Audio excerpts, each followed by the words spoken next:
All right, guys, what's going on? Welcome in. So Matt Miller of ESPN just dropped his first mock draft, his mock draft 1.0. And at spot number 9, he had the New York Jets going with offensive tackle, left tackle from Notre Dame, Joe Alt.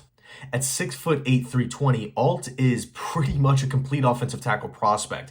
He brings so many things to the table, so many likable traits. If you're an offensive tackle needy team, just like the Jets are, right? This is a team that just has a complete mess of an offensive line. It's been, ignored for a long, long time.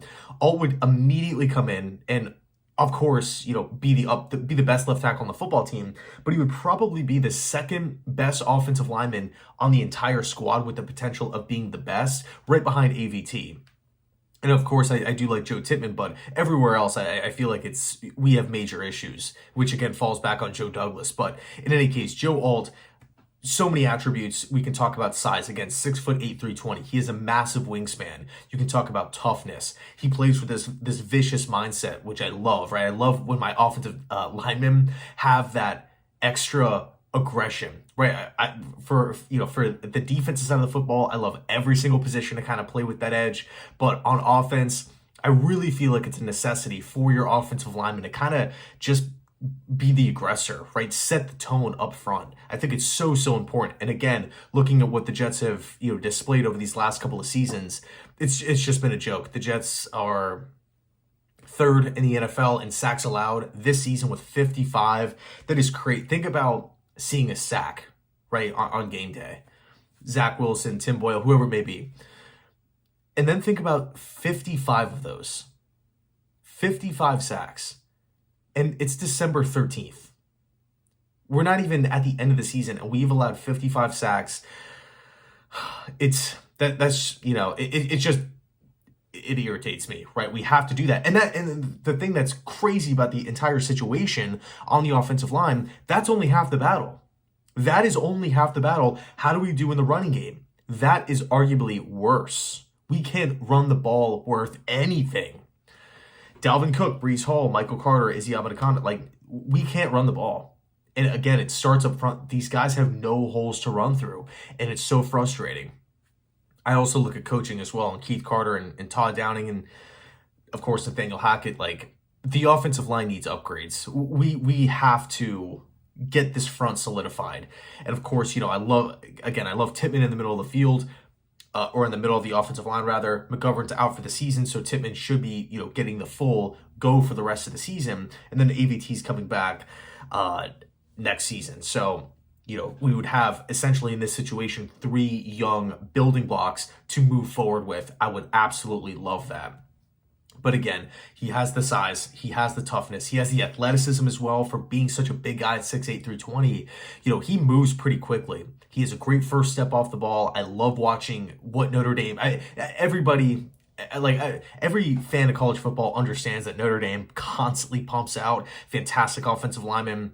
It almost seems like year after year after year, they have a dude, right? They have that go-to guy, whether he's coming out for the draft or not. It's essentially like an offensive line factory. So he's in good hands, right? Over there working with the Irish. So when he would come over, he would come in with a wealth of coaching, wealth of experience.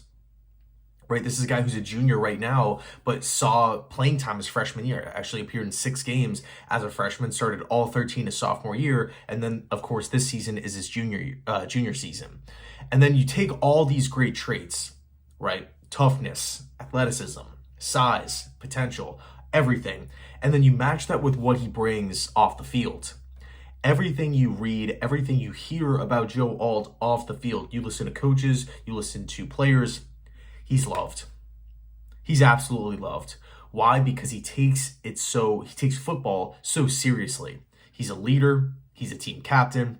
He supposedly approaches the game right now as if he's a professional right now, right? Despite him being a student, despite him being in college, he acts like a professional right now. Notre Dame does not want to see him go. Marcus Freeman, head coach of Notre Dame, has talked so highly of him. And again, I think that's exactly what the Jets need. We need a tone setter on the field. We need a leader off the field. When the Jets were on that 5-game losing streak, on the offensive side of the football, you're looking around, is anybody going to take the reins here? Salah's not doing it. Hackett's not doing it. Nobody's doing it. It kind of just felt like the only person that was doing it was Aaron Rodgers, who was hurt and would have to appear on the Jets sidelines and hang out with the team for them to kind of create that positive spark. For him, like, he had to be the leader.